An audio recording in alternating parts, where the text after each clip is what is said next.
नमस्कार दोस्तों, मैं डॉक्टर संदीप शर्मा आपका एक बार फिर से स्वागत करता हूं मैक्स पेट क्लिनिक में। सबसे पहले आप सबका बहुत-बहुत धन्यवाद, आपने हमारे पिछले वीडियो को ढेर सारा प्यार दिया। आज हम जिस टॉपिक पे बात करने जा रहे हैं वो बहुत इम्पोर्टेंट टॉपिक है और आप कुछ लोग समझ भी गए होंगे कि छोटा-सा क्यूट पपी प्यारा-सा मेरे हाथ में है, तो हम किस बारे में बात करने वाले हैं। अक्सर हम बड़े चिंतित हो जाते हैं जब हम सोचते हैं कि हमारे घर पे एक नया मेहमान आने वाला है, नया कंपेनियन, नया दोस्त हम लाने वाले हैं या फिर हमारे घर पे जो हमारी बिच है वो बच्चे देने वाली है, वेल्पिंग होने वाली है। तो आप समझ गए होंगे दोस्तों, मैं बात कर रहा हूँ कि न्यूबॉर्न पपी की, छोटे पपी की केयर कैसे करनी चाहिए। ये एक बहुत इम्पोर्टेंट होता है क्योंकि न्यूबॉर्न पपी की स्टेज ऐसी होती है जिसमें उसको बहुत सारी बीमारियों से लड़ना होता है, उसको ढेर सारी केयर चाहिए होती है और हमें नहीं पता होता हमें क्या करना चाहिए। आपको जान के बड़ा ही आश्चर्य होगा दोस्तों कि मोर देन 90% पपी जो होते हैं वो बर्थ लेने के 48 आवर्स के अंदर यानी 48 घंटे के अंदर एक्सपायर हो जाते हैं, उनकी डेथ हो जाती है। और उसका यहाँ जानना ज़रूरी है कि ऐसे कौन से फैक्टर हैं, 48 आवर्स तक हमें क्या ध्यान रखना चाहिए। तो 3H फैक्टर होते हैं, 3H यानी हाइपोक्सिया, हाइपोथर्मिया, हाइड्रेशन। हाइपोक्सिया का मतलब होता है सांस नहीं आना। जैसे ही पपी बर्थ होता है, जन्म लेता है माँ से, तो कई बार उसके रेस्पिरेशन नहीं आ रहा होता है प्रॉपर। कुछ म्यूकस उसके नॉस्ट्रिल्स में या मुंह में फंस जाता है, कई बार पानी होता है। तो हमें पहली चीज जो इंश्योर करनी है, ध्यान रखनी है बच्चों कि दोस्तों उसके रेस्पिरेशन प्रॉपर हो। और जब रेस्पिरेशन हम इंश्योर कर लेंगे तो हमें अब अगला टॉपिक जो बात है हाइपोथर्मिया का ध्यान देना है, यानी बॉडी टेम्परेचर। ये न्यूबॉर्न पपीज में बॉडी टेम्परेचर को मेंटेन करना बहुत जरूरी होता है, यानी टेम्परेचर गिर ना जाए। इसके लिए हम उसको साफ कॉटन में रैप कर सकते हैं, वार्म क्लोथिंग में रैप कर सकते हैं, हम रूम में रूम हीटर लगा सकते हैं ताकि रूम का टेम्परेचर मेंटेन रहे और हम डॉग को हाइपोथर्मिया से ना मरने दें। और तीसरी बात आती है हाइड्रेशन। जैसे ही पपी जन्म लेता है उसका स्टमक साइज बहुत छोटा होता है, 5 से 7 ml का उसकी कैपेसिटी होती है। तो हमें उसे बार बार दूध पिलाना होता है, बार बार उसको फीडिंग करानी होती है ताकि उसका हाइड्रेशन, उसकी भूख शांत रहे। तो ये 3 फैक्टर हाइपोक्सिया, हाइपोथर्मिया और हाइड्रेशन अगर हम मैनेज कर लेंगे दोस्तों, तो हम पपी को उसको 90% पपीज की जान बचा लेंगे। उसके बाद में जैसे हमारा पपी थोड़ा बड़ा होने लगता है, अक्सर हमारे मन में एक सवाल आता है कि कब उसकी आंखें खुलेंगी, कब वो सुनना चालू करेगा, कब वो चलना चालू करेगा। तो दोस्तों यहाँ मैं बताना चाहूँगा आपको, ये एक नेचुरल प्रोसेस है। प्राकृतिक रूप से ही 15 से 20 दिन में पपीज की आंखें खुल जाती हैं और 20 से 30 दिन में उन्हें नॉर्मल दिखना स्टार्ट हो जाता है। 4 से 6 वीक में उन्हें सुनना स्टार्ट हो जाता है और 20 से 30 दिन में पपी चलना चालू कर देते हैं। तो हमें ध्यान देना है और अपने आप से आँखों को, कान को नहीं छेड़ना है।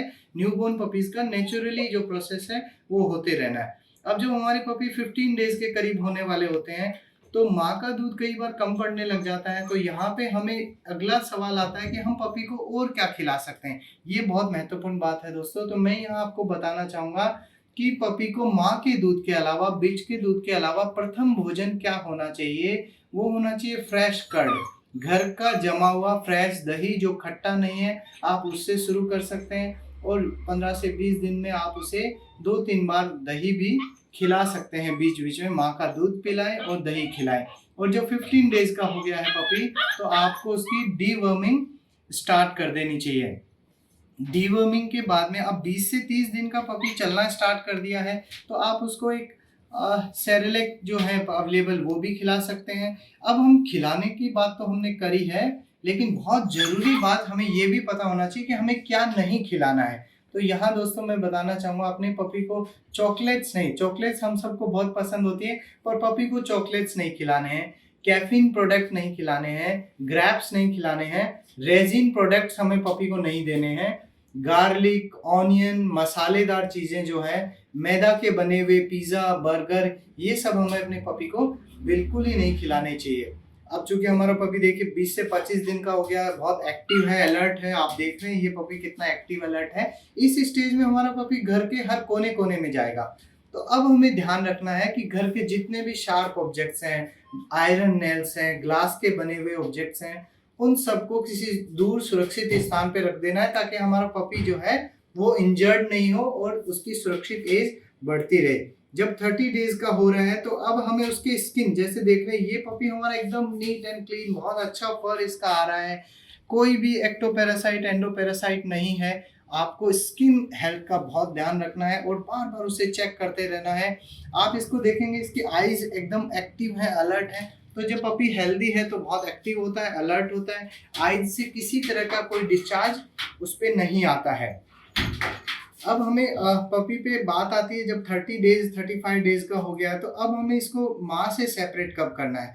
तो दोस्तों यहाँ ध्यान देने वाली बात है कि आपको अचानक से ऐसा नहीं है वन फाइन मॉर्निंग आप उसे माँ से दूर कर दें।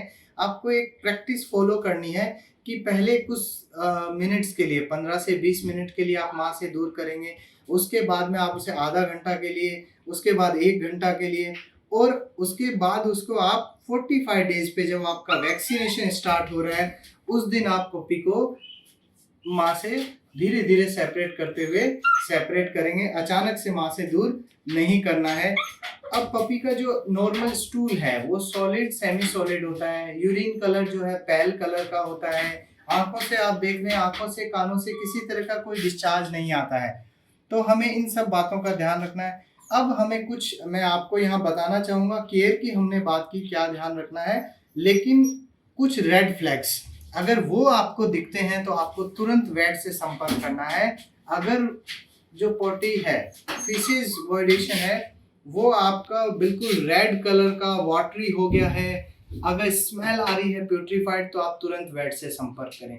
यूरिन में किसी तरह का रेड कलर आपको दिखता है, डार्क यूरिन दिख रहा है या यूरिन नहीं कर रहा है, तो तुरंत आप वेट से संपर्क करें। अगर आपको लगता है आपकी डॉग की आंखों से किसी तरह का प्यूट्रीफाइड स्मेल आ रहा है, कानों से किसी तरह का स्मेल आ रहा है, तो आप तुरंत वेट से संपर्क करें। और अगर आपका, जैसा आप देख रहे हैं ये डॉग कितना एक्टिव है, अगर आपका पपी डल है, डिप्रेस है और उसको खाना नहीं खा रहा है, एनोरेक्सिक हो गया है, तो तुरंत आप वेट से संपर्क करें। इस तरीके से आप अपने पेट का ध्यान रख सकते हैं। दोस्तों, उम्मीद करता हूँ आपको ये वीडियो पसंद आया होगा।